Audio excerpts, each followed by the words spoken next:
I met Val last September at Digital Kids, and we found out that we both live in Texas, and we both follow Connected Play.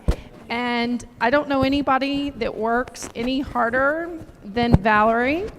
She has focused research, her writing ability, and her connections in taking Connected Play and reviewing the landscape of emerging technology and the future of play. Valerie? So that's me. I'm Val. That's clearly from the late 80s. You can see there is an original NES in that box.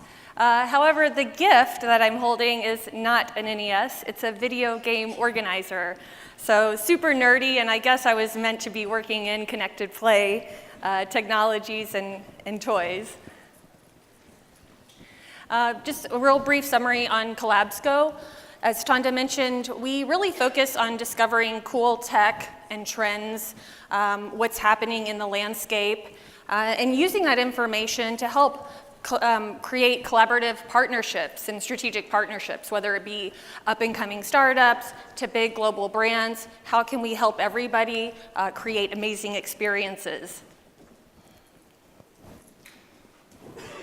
So some of these might feel like blips of your childhood. You can see there's a range from the early Atari days, again to the NES, to some of the games. There's Pac-Man, there's Simon, there's all these amazing things from childhood.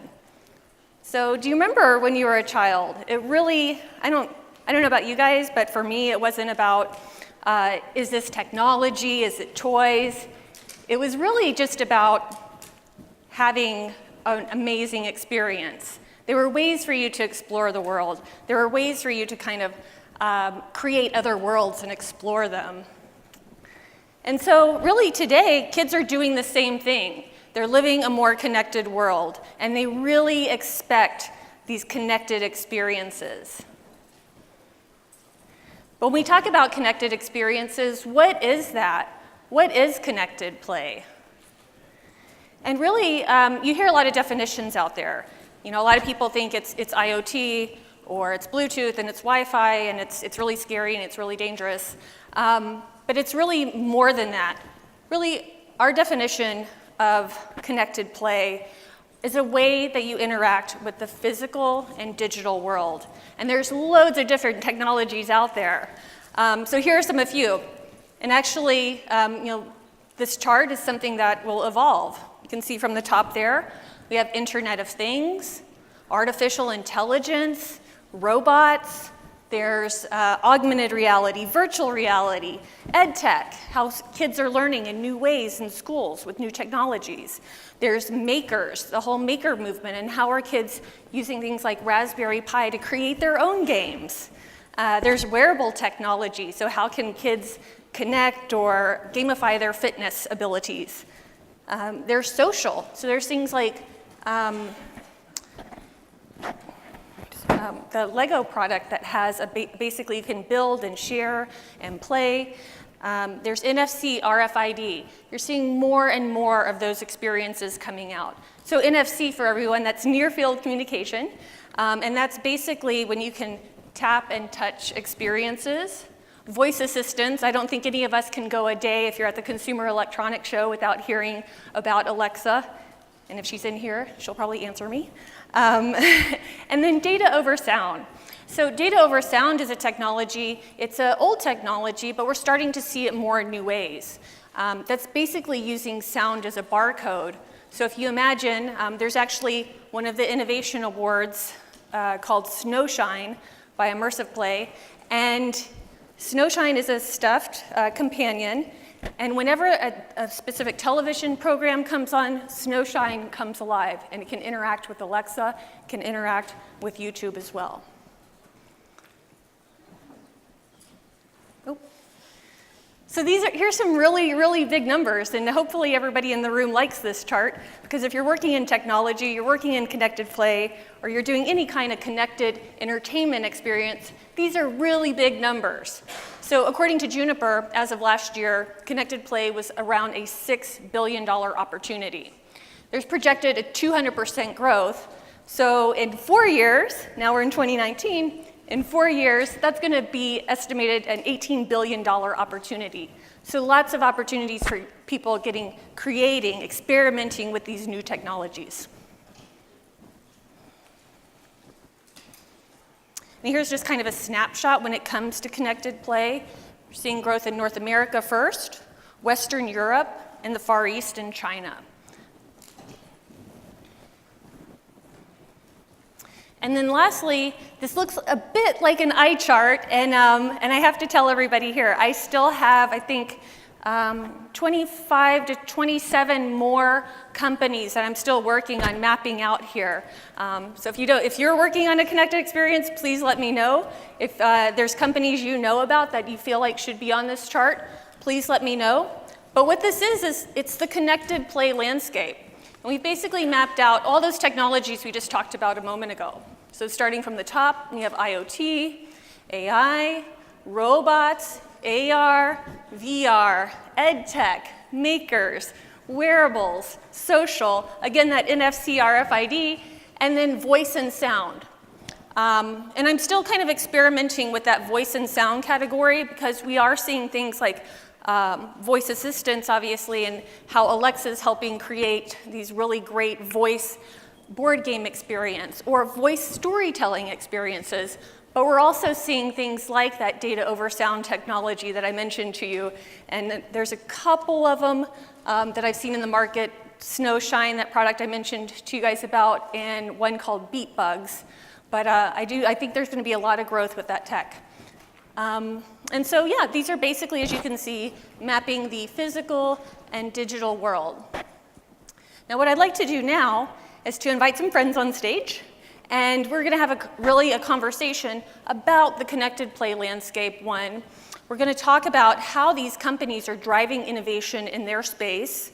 We're going to talk about how they're establishing collaborative partnerships and really how they're embracing emerging tech to experiment and also to grow the way they do business. So come up, friends, partners. Tell everyone here kind of who you are, where you come from, what you do, and then we can just jump in. My name is Silas Adekunle. I am the co-founder and CEO of Reach Robotics. We're a company based in Bristol, UK, so a bit of a distance to come here. And what we're working on, or what we've built, is a platform at the intersection of robotics, gaming, and augmented reality to be used in the entertainment market and the robotics market as well. And in terms of background, so I started the company about 5 years ago, whilst I was studying robotics. And I was taking robots into schools, trying to get young people interested in science and STEM and things like that. And I saw that when you started adding gaming mechanics to the classes and a lot more about play, the lessons were stronger, you had higher retention, higher engagement. And that was what sparked the idea, well, this concept can actually extend beyond the classroom. You can make consumer robots a lot better by adding these play to robotics as well. So we started, we ran with it to date now. So we've raised about 10 million in funding. We launched last year exclusively with Apple for distribution, and now we're expanding distribution into Amazon as well. And just this year, so Q1, we'll be launching our pure education play as well. So exciting to share more information about that. Great. And I'm Chris Oliveri. I'm a design manager for Hasbro.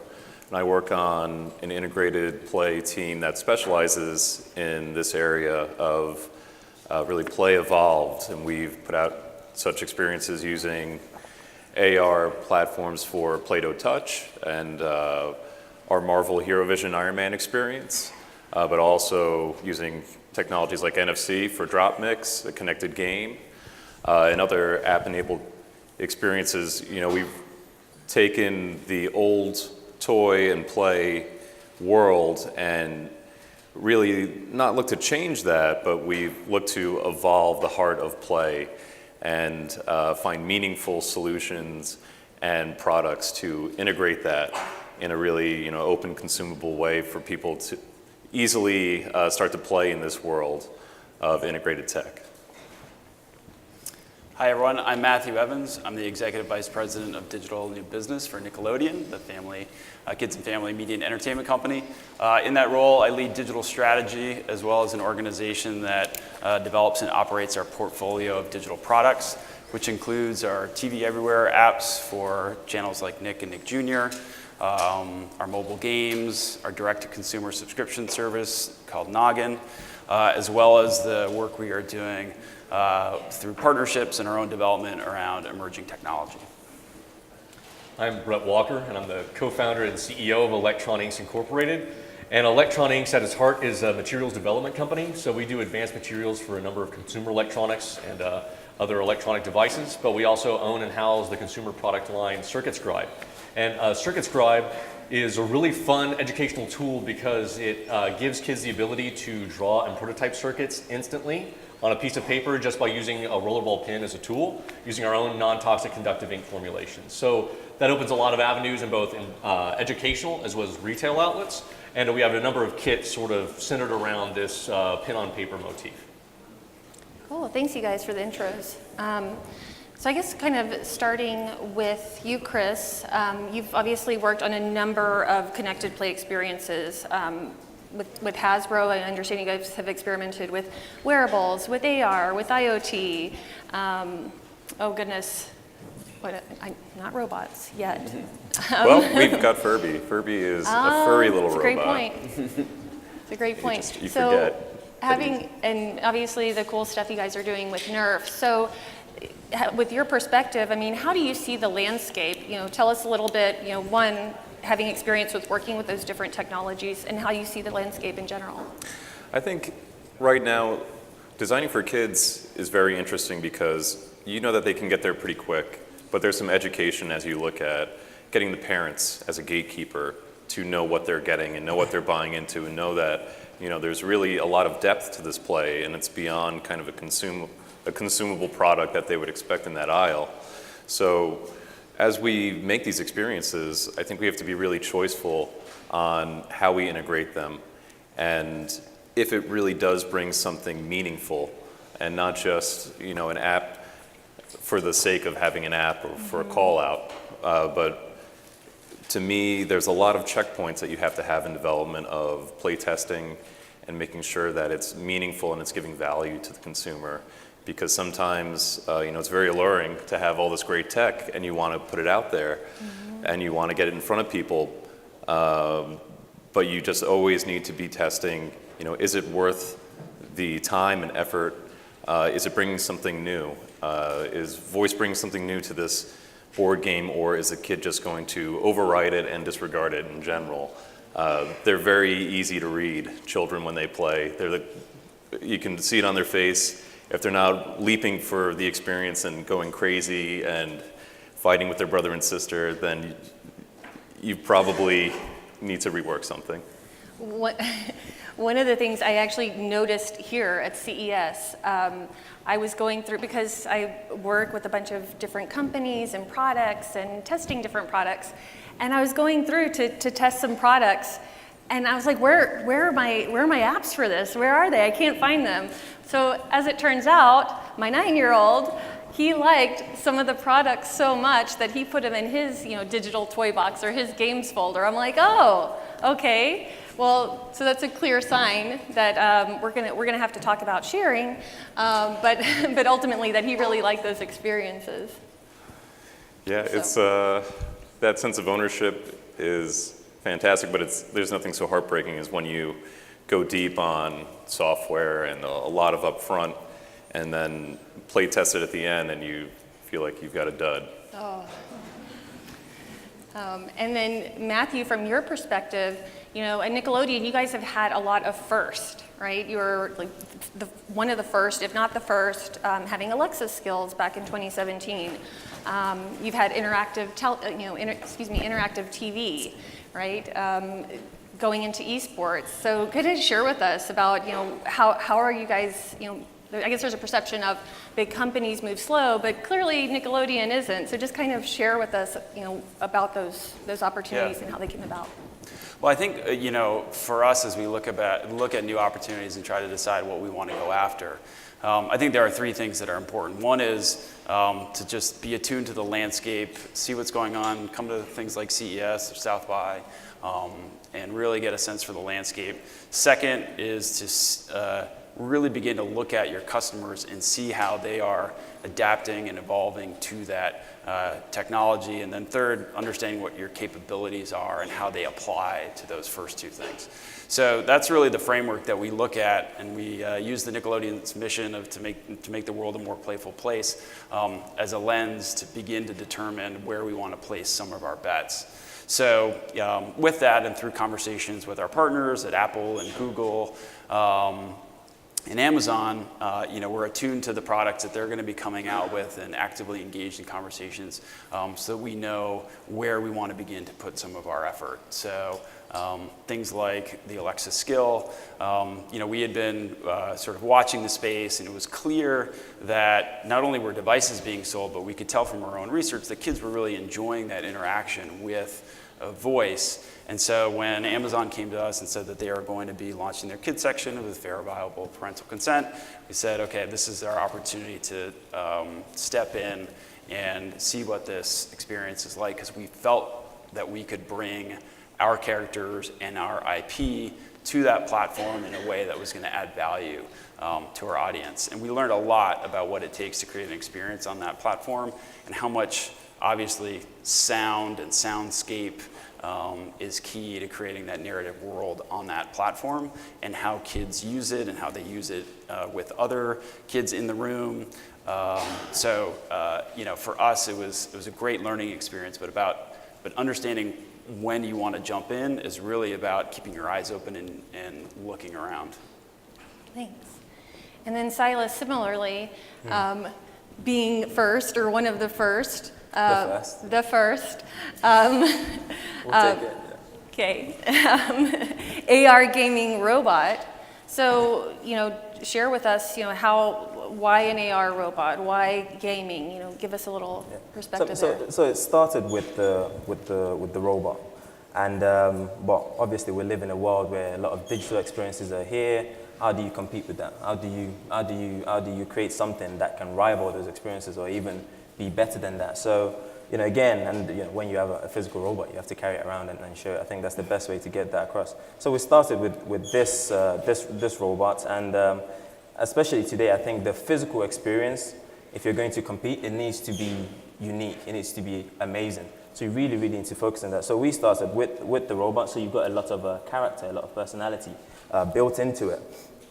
The next thing, obviously, is the digital experience. So as this robot is turned on now, I can control it with my app on my smartphone. So what you'll see here is you know when I'm connected to it, or when I get a valid connection. Because what will happen is the robot should do a little wave to everyone to say hello. Now, so this is a robot that's got personality and got character. If I touch it, if I interact with it, it will know. If I steal its shield, it will know that I've stolen its shield.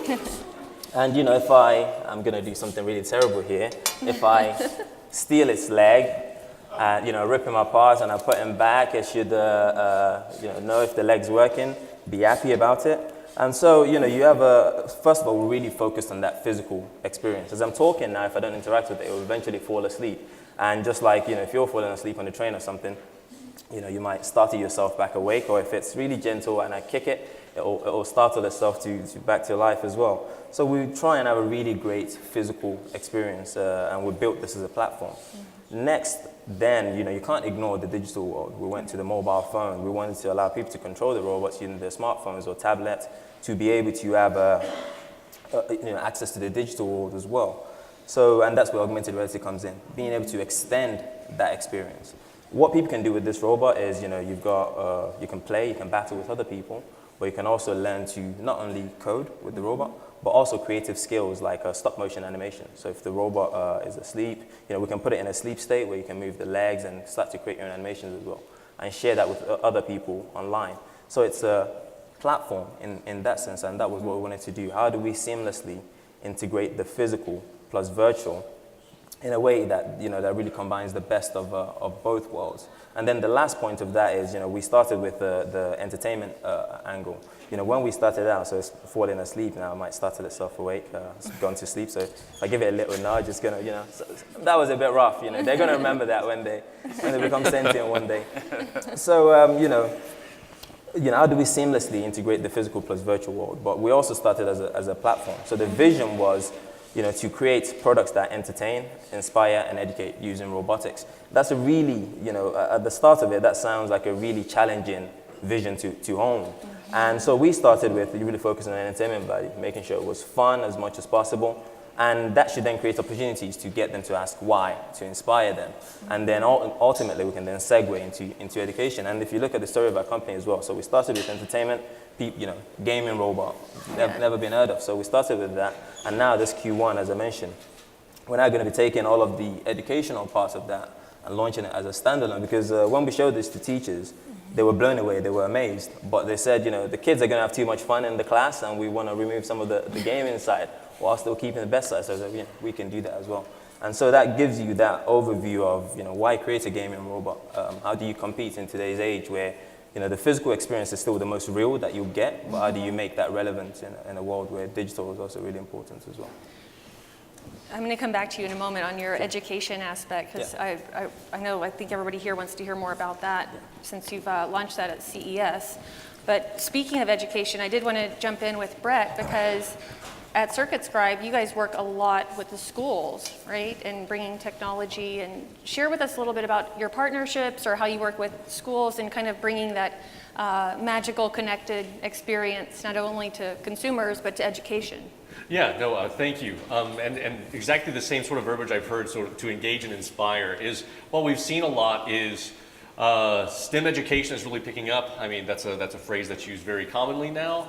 And a lot of times you'll see that there's sort of a level of, there's sort of a learning curve or a level of intimidation to a number of students to where you can't really engage the entire class a lot of times in these more engineering-based topics. And so what we wanted to do is to, being material scientists ourselves, is sort of reshape what we wish the tools that we had were when we were kids, sort of based on what we'd already played with and knew about. And so we sort of tried to wipe the slate clean and just said, well, hey, what if we just had a pen on a piece of paper? Nobody needs an instruction manual. And that way you can engage the entire classroom. And there's no, hey, how do I scribble on a piece of paper? Kids, when they're not doing what they should be in class, are already scribbling on a piece of paper anyways. So it allows them to, it allows you to engage in a classroom in such a way to where even students that may not be interested in a topic that's typically has a barrier of entry to it, to where now we sort of try to take that hurdle completely away. And so we started off at that baseline level of engaging with schools and with student groups. That really was inspired by our work with sort of maker groups and research groups even, of let's try to make a product as simple as possible to where it almost has a magical level of interaction. So when somebody writes with it and then they put a battery to it and then an LED and then it first lights up, people are like, oh wow, this actually works. This does something more advanced than what I was expecting.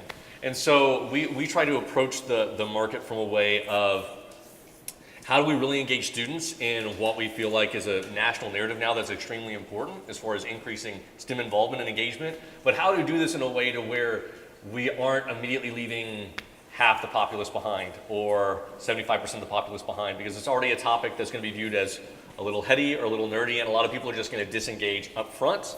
So it allows sort of a level of engagement to where like, oh, I can do this, anybody can do this, sort of a thing. And so that's sort of the perspective we try to take versus let's start off with a really complex tool set and go from there, which I feel like with a lot of, well, with us specifically, with electronics prototyping in specific, that's typically been something that's been left towards more on the advanced side of things, and we feel like it just doesn't need to be. It can be engaged right from the start. Oh, thanks. And then Chris, with you guys, you've actually, tonight there's the CAPI Awards, and LaserOps Pro has a CAPI Award this evening. So tell us about, and you've worked on Nerf, the brand, for a long time, so I'm sure you've seen a lot of evolution. Can you share with us, you know, how have you guys worked to evolve Nerf? Because with LaserOps Pro, it's kind of laser tag in a new way, and it's bringing that video gaming component to kids into their backyard. So just kind of share with us some perspective. Right, I think for an active play brand like Nerf, it's, you know, for the last 10 years, and we've done different versions of IR battling blasters. But finally, you know, the stars kind of aligned where we thought the market was ready for it. We thought that people had the awareness to see the value of that app connectivity, and then really draft off of, obviously, you know, the video game elements are very clear in the inspiration, and take the play that they already have now. They already, you know, it's all about competition, it's all about performance, and really make the best IR experience that we could, and then blow it out with, you know, having stats, having awareness, but really not changing the play and gameplay experience, but just evolving it. So it's still the same outdoor experience or indoor experience. It's still the same way that you set it up, win, lose. You know, we just gave them the tool set to enhance that. And it's just knowing when your consumer is ready for that leap, and to understand what they're getting from it, and not change it beyond into something else completely, as Nerf, you know, has a long history of equity in the active space. Oh, thanks. And then Matthew, you've actually worked on this fantastic partnership in esports. So with gaming being so big and really fusing those worlds of physical, digital, and kind of gaming components, and esports just like growing massive. Share with us what you guys have been doing. Well, so if anyone has followed the esports space, it's certainly taking off and huge, but really difficult for us to think about where it made sense to participate as a kids brand. But fortunately, we met a great company, Super League Gaming, that focuses on amateur esports, and they have a great partnership with a number of publishers, but Microsoft and Minecraft being one of them. And they were able to bring their unique point of view to create a fun, safe environment and competitive play for kids in gaming in a team environment. So there are local teams where you can meet in person and compete against other teams in other parts of the country. So it was, for us, a fantastic marriage of the kids' interest in gaming, but creating an opportunity for them to not necessarily be isolated in their homes, but out and feeling that sense of teamwork with other kids. So for us, we made a strategic partnership with them, made a strategic investment so that we could be on the front lines of that emerging space and learn a little bit more about it as it evolves. So it's a great company, it's been a great partnership for us, and a great opportunity to see how that space is evolving. Cool, thanks. And then Silas, you know, I know we focused on gaming a few moments ago, but kind of share with us how you guys are evolving or incorporating gaming into the classroom, and some of the maybe challenges you've had, and where you guys are at with that. Yeah, I mean, so right from the start, you know, education was not an afterthought for us. It was always in the threads, you know, of the product itself. You know, even down to simple product decisions. So, you know, part of my learnings when I was in the classrooms was normally when you're trying to introduce young people to STEM or STEAM, you have kits, and that can be quite intimidating right at the start. So, you know, when you buy a Mech Command, I'll put this guy to sleep. You know, the product comes already like this, and then it's optional for you to disassemble it. So even simple things like that, to just allow people to be able to make the choices of how deep they want to go in the experience. So now, you know, we learned a lot over the last 2-3 years in terms of how people play with robots, how robots integrate well into gaming. And as you know, entertainment is a great way to start learning kind of conversations. So some of those learnings we're now taking into our, you know, education offering as well. So for example, you know, part of what we'll be releasing, if you look at it in 3 categories, is something really simple like draw. You can draw a line and start to figure out how to make a robot move. The next one is create, where you can, you know, do stop motion animation and move the legs of the robot. And the third one being the ability to learn to code as well. So scratch-based coding, you know, drag and drop boxes, just as a starting point. Then if you want to step out of that, you know, we have Swift Playground offering. even up to university level, we have people buying the robots to be able to then use them in as a legged platform with Python, or to have a camera on it for autonomous exploration. So, you know, for us, and all of that is wrapped up, especially the offering for 7 to 14 is wrapped up into missions. So as you're learning and all of these different ways to engage with the robot, their missions. So, you know, that is just something you take from gaming mentality. Yeah. Because if you don't have a longer term goal, a longer term mission, you're just doing individual tasks that become boring, quite boring over time. So that is our lessons learned from the gaming world can integrate quite well into education, I think. Thanks. Well, it looks like we are almost out of time. I'm not sure if we have any questions, and if not, all of us will be sort of back in the room if you want to hear more about what everybody's working on and maybe ways to collaborate together. Any questions? Yay! How much force can you use to kick that robot? How much force can you use to kick it? So, you know what, I can't give you a figure, but we've had, it has to go through normal consumer electronics testing. We've had people pick it up from, my height and drop it and, just shook it off and walked off. And the robots are modular as well, so if you do happen to damage it, you can, buy new legs to replace it. Yes, do any of you do anything with the music industry as far as education of artist entertainment in the digital space? We have relationships and certainly do a fair bit in music, but not specifically with an educational focus.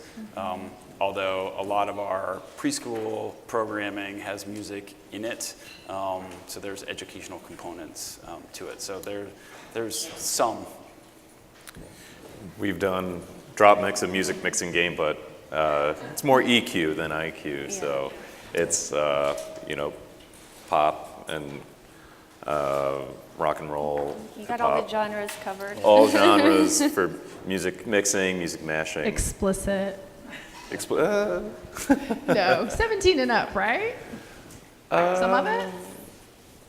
I'm not sure what the age grade is, but it's teen. Yeah, It's teen teen. and up. It's yeah. teen. Yeah. I was joking because I don't know if Alexa, she says that sometimes. Like she says. Yeah. She said, for instead of Kids Bop, which isn't any better, but anyway, we won't go down that rabbit hole. Thank you, Val. Thank you, panelists, for coming. And